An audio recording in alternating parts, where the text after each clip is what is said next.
Welcome back to the third edition of our coaches interviews for our season previews, courtesy of Saskatchewan Construction Safety Association. Today, we're talking to the head coach and general manager of the Yorkton Terriers, Emery Olauson. Emery, thank you for joining us today. How's everything going as we enter preseason territory?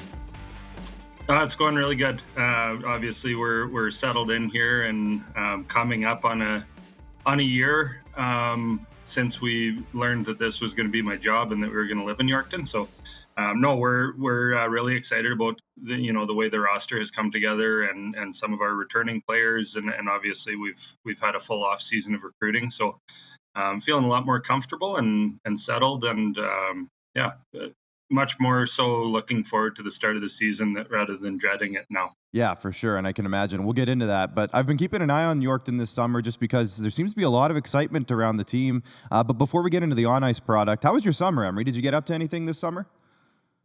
Not a whole lot, honestly. Like we hit the ground running, as you know, when we came to Yorkton last year, and I told people all the time, like, I don't even know what this town's all about. I pretty much go from the grocery store to the hockey rink and back home, and dropping my kids off at school and hockey in between. So, getting to know our neighbors, getting to know the town, trying to obviously continue to build the organization from our side of things, and obviously a couple of trips here and there, but mostly recruiting and trying to address the hockey team and get ourselves situated in this town and get to know some people. Yeah, for sure. And so, I mean, when you got announced last year, obviously, it became well known that you had played in the league prior, way back in 99 to 02. My brother was actually on the Notre Dame Hounds during that time. He was a goalie with the Hounds back then, so you must have played against them for a couple years. But you played with Weyburn, played with Estevan in the division, technically. I was just going to say, how different is the league now from when you played in it? I guess I hate to date us here or age us here, Emery, but 20, 22 years ago. Well, man, hockey is different. Yeah. I kind of say this all the time. I played in the league and went on to play, some college hockey and minor pro and stuff like that. And man, it's an evolving game, and the players are getting more and more exciting and skilled, and they're coming from all over the place now. I think back in those days, most of our players, in Weyburn, we had a bit of an exception with a handful of Americans every year, but for the most part, kids were from Saskatchewan, Alberta, a couple BC kids. But now you're starting to see, we had spring camp, 170 kids showed up here from 14 or 15 states and almost every province in Canada. So we, obviously the Saskatchewan Junior Hockey League has a lot to do with that. Yorkton is a destination, but this league is a destination, and kids from across North America want to play here. And, I think the level of play has risen, and, I think it's only getting stronger. And it certainly, from my perspective, the league continues getting better, and the game continues getting better and faster and more skilled. Yeah, for sure. Absolutely. We've seen it with all the numbers of scholarships going up and up every year, so we love to see that. And you kind of alluded to it already, but going back to your start from last year, how nice is it to just have a full summer to kind of put your roster together and just get everything prepped? Obviously, it was well known again last year. You kind of came in, I'm not going to say last minute, but pretty much last minute, and you kind of got thrown into the fire. So how nice is it to just kind of settle in, like you mentioned, and get everything ready the way you want it to be? Well, it's way more better. It's way better. There's a different pressure that will go along with with building our own team. These things take time. You talk about roster builds and championship runs taking years in advance, and we haven't had that yet.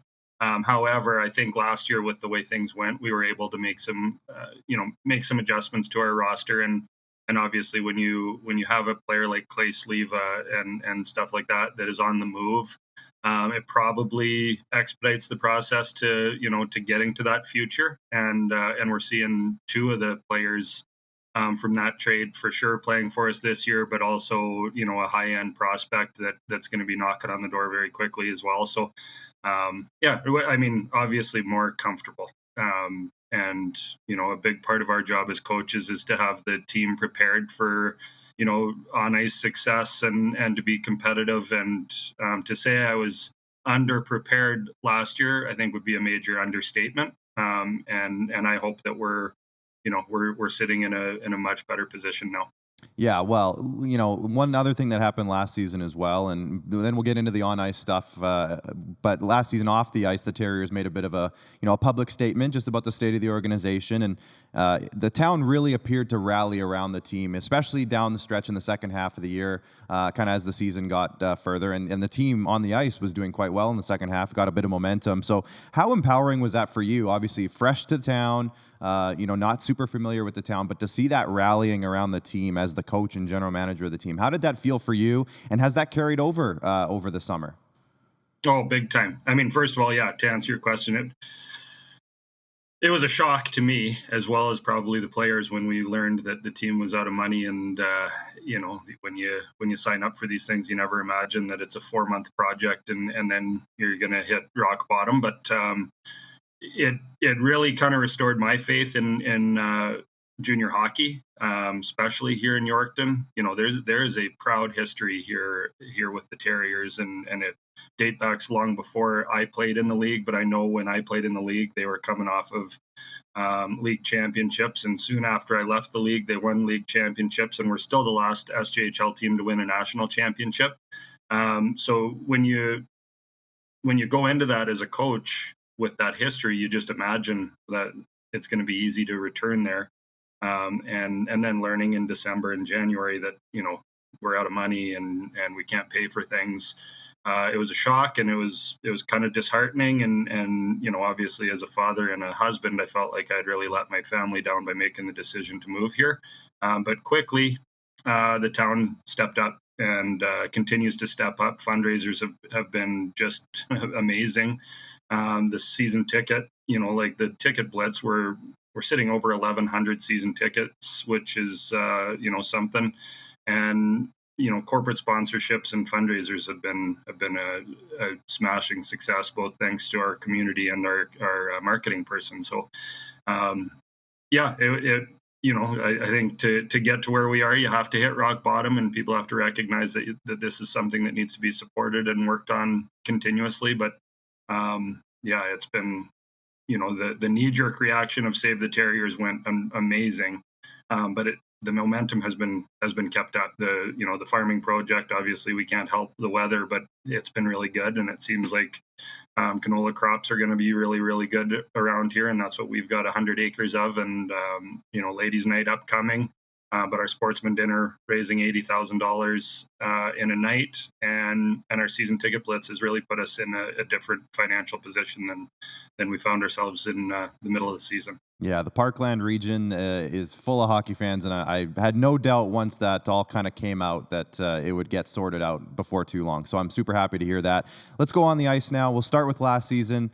Despite missing the playoffs, 10th place finish, but there was a lot of momentum I felt in the second half of the season for you guys. A lot of the younger players were really finding their stride. What are your biggest takeaways from last season, and what are you carrying over, I guess, into this season? Well, it was really kind of a changeover of a core. When I came in, the players that were kind of being spoken about, and for all kinds of different reasons, but our top 3 forwards were going to be Kennedy, Ruptash, and Sleva, and none of those players ended here. Obviously, with Clay, it was a matter of kind of a mutual decision. Are we a playoff contender, and is a playoff contender what you deserve in your career? And obviously the answer to both of those led to Clay's departure. And it was just so mutually beneficial. I was so happy for Clay that he went on that long playoff run, eventually winning the league. He's a phenomenal player and a huge addition to the Melfort Mustangs. But for us, what we got in return was David Coyle, who's going to be a 2-year, point scoring centerman. We get Thomas Reese, who's going to step in here as an 18-year-old, and I think, turn into an immediate impact defenseman. We get Cale Johns, who's, it looks like going to be the captain or one of the leaders on the Maulers down the hall, and a high-end player and a second-round draft pick. And then, with Kennedy and Ruptash, those were also just players that it didn't work out for on the season, but it was more an investment in kind of what our future core would be. and finding them fits. Obviously Reptash now in the BCHL and Kennedy down the road in Estevan. But that made room for a new core, and Jaron Denwyer had a great season. Anthony Domina had a really, really strong finish to the season when he was promoted on to power play minutes and first line minutes. And Jeff Hammond obviously had a season that got him noticed, and he got drafted second round to the North American Hockey League, which fortunately for us, he declined to go to the camp with New Mexico, and he's back with us. So, we were able to invest in our future, and I think because of those struggles that we went through last year and all that, I think we've become a stronger team, and we return a exciting core of forwards that essentially we return 85% of our scoring up front, and that was something that we wanted to address. Was we want to score more, defend better, and keep more pucks out of our net, and have better special teams. So I think we've got a good base there. Yeah, those are usually pretty good goals to have. Score more, defend better, keep pucks out. So when I look at your roster, I think the biggest thing that stands out for me is that 6 of your top 10 scorers from last year basically are coming back. That's by my count. I might have that math wrong. You might have 7. But one player that also kind of played with you guys and wasn't in your top 10 is Tate Schofer. Now, he has some WHL experience. I dealt with an injury issue last year, but I believe he's coming back. I've seen some social media posts about him. So that must be exciting for you. But how exciting is it as a coach, in a junior hockey where there's a lot of turnover from year to year, to be basically bringing back, I'm going to say, an entire top 9, more or less, of forwards who are eligible to come back, and bringing that whole group back? How exciting is that for you? I guess not many teams can say that. Well, there's just a lot of trust built both ways, and you are already kind of alluded to it. Our second half, we were a stronger team. We had some momentum built up, and that was largely with some 18 and 19-year-old performers. So that brings some excitement in itself. But some guys even left off there would be like a Jai Zawatsky, had just a awesome breakout season. Tate Schofer, he's back. He's healthy. And when he was healthy last year, through the first 5 games, he was certainly one of our best players. And at the end of the season, he was a little rusty, but he's just such a high impact player. Dustin Renas, with, his experience in major junior, and he's returning to us. Jeff Hammond, our top scoring right winger, and he's back with us. And then, we've acquired scoring to replace Anthony Domina, who was an outgoing 20-year-old. And so, we have Leonard, who won Rookie of the Year in the Junior AAA League in Quebec, with 51 points as a 17-year-old. And Coyle is back. And I mean, the list kind of goes on. We have, Knudsen, who had a bit of a breakout season last year and is a big net front power play kind of player. And then, even outside of that top 9, Tylen Hendrickson was a big part of what we did down the stretch. There's just the competition at forward is going to be fierce. And you add to those players some of the recruits that we have. Quinn Tavender led the Calgary North Stars in scoring, and he's coming in here to takes a spot. Arlt was a record-breaking scorer from Thief River Falls in Minnesota High School. He's coming in here to help us with that. There's a long list of players that are coming in here, and we're just excited for camp to get going, because we know the hockey is going to be, it's going to be competitive right out of the gate, and I think that's what it takes to get out to a good start. Yeah, camp, that'll be exciting. If you're listening from the Yorkton area, you got to go to camp. Camp's going to be even more fun than some of the regular season games, I think. It sounds like. Now, Emery, on the blue line, obviously it's a bit of a different story. You have a couple guys coming back for sure, but maybe a few more opportunities, I'll say, on the blue line. What can you tell us about the group coming into camp on the blue line? It's definitely our area of concern. We've spent a lot of our summer kind of trying to address that, 3 outgoing 20-year-old defenseman, and obviously Anthony McIntosh, as of right now, looks like he's going to start the year in the North American Hockey League, as he was tendered with Watertown. So, you take some major minutes out of that deep hole. Now we potentially can return 4 or 5 defensemen, but in our opinion, that was an area that we wanted to get stronger, and it's very hard to get strong when you lose three of your top minute defensemen. So, while that's definitely probably the biggest question mark, we've also probably addressed that with our recruiting in the biggest way, and we know that if there's experienced defensemen that become available, that's going to be one of the areas that we'll be trying to address, is just adding a little bit more experience. That being said, you return 4 defensemen, you recruit probably 6 defensemen that are we think really, really good and going to step in. Tyler Palin led Stansted College in scoring as a defenseman, and he's coming in here. We've kind of got a handful of what we think are high end 2-way defensemen coming in, and then again going out to Quebec and getting one of the collegiate players in Terry Lalibert. We think that one's good, and then some of the prospects that we had coming up. I already mentioned Thomas Reese. He's going to need some place and some upward mobility in the lineup for him to have a successful first year, and we're pretty excited about that. So, that's definitely going to be an area that we're looking at closely through camp. And how are we looking? And do we need to make some adjustments, or do we have what we need here? But we think there's 12 to 15 defensemen that can play at this level, that are going to be competing in each of those spots. And, that's exciting, but it's definitely an area that we're going to be watching closely at the start of the season. Yeah, talking to a few friends from Estevan who attend a lot of Estevan Bears games, Thomas Reese is maybe a name to keep an eye on for those who are maybe looking at camp rosters and you want to see some of the future Terriers hit the ice. In net now, obviously bringing back a 20-year-old goalie with some experience, Ethan Farrow, that's got to feel a bit of comfort for you. Who else should we expect to be battling for that spot or pushing for that goaltending duo, I guess, or trio, depending on how you look at it in camp this year? Well, Ethan kind of represented about the time he came here, and there's a lot of things going on here in Yorkton, but he came in and when we were on a bit of a slide about the halfway point of the season, he came in and we won our first 4 games with him starting.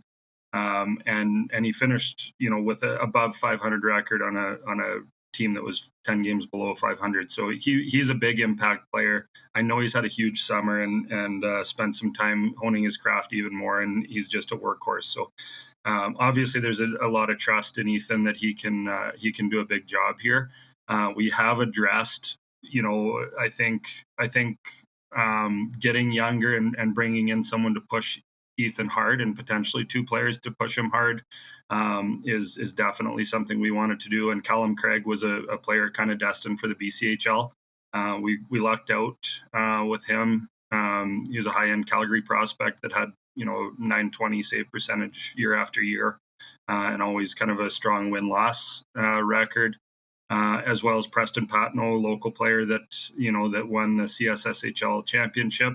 So we actually think there's going to be a really good solution to our goaltending issues that we had last year when Ethan came in and he returns to what we think is a better team that can probably score a little bit more goals than last year, and defend a little bit harder, and then having someone to push him a little bit harder and give him some relief in areas is going to be beneficial to both him and us. So again, there's question marks there when you have first year players, but we really feel good with both Preston and with Callum Craig as far as players to push Ethan to be his best.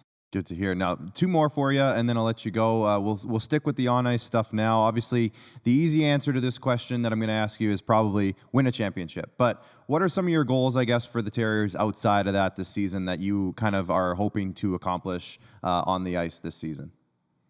Yeah, something we focus on kind of as far as consistency is we want to get a little bit better every day. So that's through recruiting, that's through our workout programs with the guys, that's through our skill development. And that's obviously through understanding our team and in preparation. So where we're starting, we feel stronger, but we know, we're not currently sitting in a position to predict the future. We want to get better every day. We think with the players that we currently have here, we have to aim high. But it's going to take a lot of work to knock off the perennial top of the league teams. I'm pretty sure Mike Regan's pretty hungry for another deep playoff run and cracking that final code for himself. Battleford, they had a bit of an upset as far as, I think they're usually in the finals, and I'm sure they're eager to get back there. Humboldt's got a great roster build, and obviously Scott being replaced by Klamosko. There's tons to be excited about there. Estevan's usually a team that's at the top, and they had a bit of an off year last year. Weyburn's been pushing and kind of improving every year. I think, again, you're just looking at a season where, down the road, Melville, Doug wasn't given much of a different hand than I was, and man, he turned it around quick, and they had an exciting season, and I'm sure they're not going, well, we're done now. We made the playoffs and back to mediocrity. That's not what Doug's all about. So I think we want to compete every day, right? Whether we're practicing, whether we're able to play a game that day, and no matter our opponent, we got to get better every day, and we got to be competitive, and I think that'll help us out. Yeah, if I had to guess, I would guess that the Yorkton-Melville rivalry is going to be one to watch this year, so that's exciting stuff. Both teams on the up and up, I would say. Now, last one for you, off the ice, there was some renovations in the rink. I've been hearing some stuff about some new features for fans and everything. What can you tell us about the Westland Arena that fans can expect when they walk in for the home opener? I think it's just going to feel different. Not only 1,100 season ticket holders, we're hoping, the place is going to be busy and fun, and, the environment's going to be really good. But 016 has stepped up, and we've got a second bar opened. So there's draft beer and, some drink specials and all kinds of stuff before puck drop that 016 has made possible. A brand new sound system. So, the old sound system with, whatever it was, 7 of the 10 speakers blown, that's been replaced by a brand new sound system that just sounds absolutely crystal clear. And, our goal is we're in the player or in the fan retention business now. So of our 1,100 season ticket holders, how do we harness them, keep them coming back, and grow that fan base even more? And as well as now there's a bar ledging around the entire rink and a second kind of bar party deck area, the Red Light Lounge sponsored by Hyundai. It's just going to be more fun. Hopefully, and if our goals and, if our aspirations are met, we're going to have a team on the ice that's more fun to watch. But the environment in the rink is going to be more comfortable. It's going to be more user-friendly, and it's going to sound better, and it's going to be easier to get yourself a beer if you'd like to. So, we're really excited about kicking the season off and having our fans experience a new version of the Terriers. And honestly, it's, the slogan is for us this season, we've got a proud past and a bright future. And we feel that both of those things are very, very true here. There's plenty of banners up in the rafters, and our goal is to hang more in the future. There you go. As the great Gordon Bombay once said, more fun, more fun. Emery, thank you so much for your time today. I know the fans in the Parkland region are excited for the team to get back on the ice. I'm going to let you get back to the prep, and we'll be chatting with you again early in the season. So good luck in camp, and good luck in the start of the season. Yeah, thanks a lot.